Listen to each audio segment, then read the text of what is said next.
হরে কৃষ্ণ। সেই ভগবানের কথা কিছু বলবার চেষ্টা করছি। সব ইচ্ছে তোমার পূর্ণও হবে না, আবার সব ইচ্ছে তোমার অপূর্ণও হবে না। কিছু ইচ্ছে পূর্ণও হয়, কিছু অপূর্ণও থেকে যায়। কেন না, যাতে তোমার ভালো হয় সেটাই শুধু পূর্ণ হবে, আর যাতে তোমার খারাপ হয় সেটা ভগবান কি করে পূর্ণ করে বলো? কারণ সে তো শহীদ, সেই তো তোমার সবচেয়ে বেশি ভালো চায়। তাই যদি সে মনে করে এইটা তোমার পক্ষে শুভকর নয়, তাহলে হবে না। যদি প্রদীপটা নিভিয়ে দাও, তো পতঙ্গ ভাববে যে এ কি দুষ্ট, আমি মজা নিচ্ছিলাম আর এই প্রদীপটা নিভিয়ে দিল। কিন্তু দেখো ভেবে যে তার এই মজা নেওয়াতে তুমি বাধা দিলে ঠিকই, কিন্তু তুমি তো তার ভালোই করলে, না তো সে পুড়ে মরে যেত। তাই তার সেই বুদ্ধি নেই, তাই অভিযোগ করছে। সেরকম আমরাও যাতে আমাদের খারাপ হবে সেটাও পাবার জন্য ভগবানের কাছে বলছি, আবার অভিযোগও করছি তুমি দিলে না। তাহলে বলো যে কোনো ইচ্ছিত বস্তু যদি চলে গেলে তো কি হলো? যদি চলে যায় তো ভগবান বলছে এর থেকে তোমার আসক্তিকে কমাও, এ তোমার ক্ষতিকারক। যদি ধরো সন্তান বিপরীত দিকে চলেছে, তোমার কোনো কথাই শোনে না, নিজের মতে চলে, তো তুমি তো নাজেহাল হয়ে যাবে যদি তাকে বশে আনতে যাও। পারবেও না, হেরেও যাবে। মাঝখান থেকে কি হবে? না সে শান্তিতে থাকতে পারবে, না তুমি। উভয়েরই অবস্থা ভয়ঙ্কর হবে। সেই জন্যে ভগবান বলছে যাতে তোমার আসক্তি কমে, তার জন্যই তো সে বিপথে চলছে, তোমার থেকে আলাদা বুদ্ধি নিয়ে চলছে। তাই তুমি বুঝে ফেলে নিজের আসক্তিকে কমাও, কারণ সবই তো অনিত্য। তাই ভাবো যে সে আমাকে চিন্তা ভাবনা থেকে মুক্ত করতে চাইছে। তা যা তাই যা বাইরে থেকে তোমার ভালো মনে হচ্ছে না, ভেতর থেকে তার মধ্যে ভালোই আছে। শুধু ভগবানই এইটা জানে, কারণ সে সত্যিকে জানে। তুমি তো দেখতে পাচ্ছ না আগে কি হবে। তাই কিছু হয়ে গেলেও দুঃখী হয়েও না, যা ভগবানের ইচ্ছে তাই তোমার ইচ্ছে বানাও, ব্যাস। ভগবানের বাবার ইচ্ছাও তো পূর্ণ হয়নি। ভগবান শ্রীরাম বনে যাবে এটা কি কেউ চেয়েছিল? দশরথ তো চাইনি, মরেই গেল। তো যা ভালো হয় তাই করতে হয়। তাই চাওয়াকে ছাড়তে থাকো, তবেই তোমার ব্যথাও কমতে থাকবে। যা তোমার বশে আসছে না, তুমি তাই পাবার জন্য যদি লেগে থাকো, তা তুমি দুঃখী হতেই থাকবে, হতেই থাকবে। তাই ভগবান এই মনুষ্য জীবন দিয়েছে কি জন্যে? মুক্তির জন্যে। যে অনন্ত জন্ম এই সংসারের প্রতি ভোগ অনন্ত করেছ, কারুর পেট ভরেনি, কারুর না, একটাও না।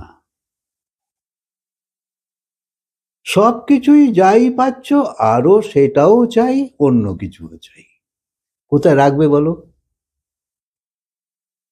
তাই ভগবানের ইচ্ছার সঙ্গে নিজের ইচ্ছাকে যে মেলায়, তার কোনো ইচ্ছাই থাকে না। সে যা করবে, যা দেবে, যা নেবে, সব মঞ্জুর। ভেবে দেখো, সেই অবস্থায় যেদিন তুমি পৌঁছতে পারবে, তোমার কোনো শোক দুঃখ কিছু থাকবেই না। সাধু মহাপুরুষদের দিকে তাকিয়ে দেখো, তাদের নিজস্ব ইচ্ছা নেই। তারা চাইছে যে আমি আরো ভগবানের সঙ্গে যুক্ত হই, আরো গভীরভাবে তার সঙ্গে যুক্ত হয়ে যাই। আর ভগবানও সেই প্রেরণাই দিচ্ছে। তাই তার চাওয়াও পূর্ণ হচ্ছে, ভগবানের চাওয়াও পূর্ণ হচ্ছে, তো দুজনেই সুখী আছে। আর আমরা ভগবানের কথা শুনছিও না, নিজের ইচ্ছেকে ছাড়ছিও না। তাই সহজেই তোমার মুক্তি হবে যখন তোমার এরম বিচারধারা এসে যাবে। এই বিচার শুধু এলেই হলো না, একে ধারা বানাতে হবে। অর্থাৎ কিনা এই নিয়েই, এরম ধরনের বিচার নিয়েই যদি তুমি জীবনে চলতে থাকো, তোমার থেকে সব চলে যাবে, দুঃখ কষ্ট। তাই সেই সহজে মুক্তি পেয়ে যায়, কারণ আমরাও জানি যে ইচ্ছাই দুঃখের জননী, আর ইচ্ছাই হলো বন্ধন। যতক্ষণ নিজের চাওয়া থাকবে, পছন্দ, ততক্ষণ বন্দি। পছন্দ বা অপছন্দ দুটোই তোমার নিজস্ব চাওয়া, তাই দুটোকেই ছাড়ো। তাই দুর্বাসনাই হলো বন্ধন। ভগবান যেমন মুক্ত আত্মা, শান্ত আত্মা, আর তার সঙ্গে তুমিও যদি একাকার হয়ে যাও, তুমিও মুক্ত আত্মা, শান্ত আত্মা হয়ে যাবে। তাই ভগবানই তো তোমার পিতা, মাতা, বন্ধু, সখা, তোমার অন্তর্যামী, তোমার প্রেরক, সবই তো ভগবান। আর সেই কখনো গুরুর রূপে আসে, সেই জন্য গুরুকে ঈশ্বর সমান মানা হয়।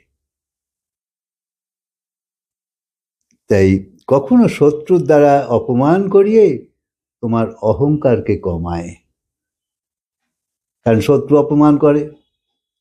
এখন তুমি যদি রিয়াক্ট না করো যে ও যা বলছে সেটা কিন্তু ঠিক, যদি একবার মেনে নাও হাসি মুখে, ভেতরে ভেতরে ভেতরে ভেতরে, তাহলে তোমার আর দেশ ভাব আসবে না, ঘৃণা আসবে না, অহংকার যাবে না, সব কমতে থাকবে। তাই কখনো আবার মিত্র হয়ে স্নেহ করে ভগবান। সবেতেই তাকে দেখো। তুমি একবার ডুব দিলে দুরকম ইচ্ছে কি করে থাকবে। একবার তার সঙ্গে জোড়বার পথে যদি এগো, তোমার ইচ্ছা একটাই হবে যে সব চলে যাক, সে রয়ে যাক। যখন তোমার সেই এসে যাবে চিন্তা ভাবনা, তখন তুমি এগুলো তো টপ করে সব চলে যাবে না, থাকবে, কিন্তু এইগুলো তুমি নিয়ে অত মাথা মেতে থাকবে না। তোমার লক্ষ্য শুধু সেই পরমেশ্বরের সঙ্গে যুক্ত হওয়া। তাই তুমি চাইছো না যে বৃষ্টি হোক, কিন্তু বৃষ্টি তো আসে, এ তো ভগবানের ইচ্ছাতেই হয়। তুমি যদি শুধু শুধু ওরকম গো ধরে থাকো, বৃষ্টি না হলেই ভালো, কি করে হবে। তাই তুমি যেই চাইছো গরম ঠান্ডা সব আমার মনোমতন থাকুক সবসময়, না বেশি গরম পড়বে না বেশি ঠান্ডা পড়বে, এটা আর হয় না, তার ইচ্ছাতে সব হয়। এই যা হচ্ছে সব স্বীকার করে যাও, সব স্বীকার করে যাও, সে এটা তার দেওয়া। তাই আঁধি তুফান এসবও যে আসে, অনেকের অনেক ক্ষতি হয়ে গেলেও এরও প্রয়োজনীয়তা আছে, আর এ ভগবানেরই প্রেরিত।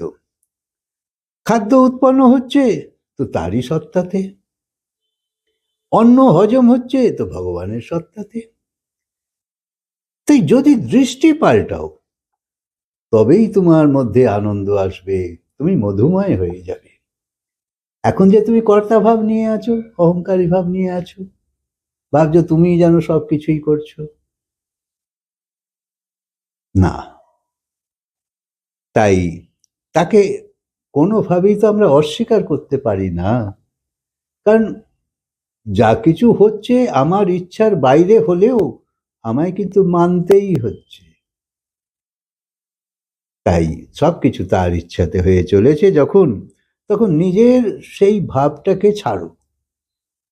ভাবো যে তোমার ইচ্ছে চলে যাক, গুরুর ইচ্ছে রয়ে যাক, ব্যাস তাহলে সমাধান। তার মতন, তার কথা মতো তুমি চলো, অনুসরণ করো, তাহলেই তোমার জীবনে পূর্ণতা আসতে থাকবে। হরে কৃষ্ণ। কথাকে আজকে বিরাম দিই, আবার বলবো।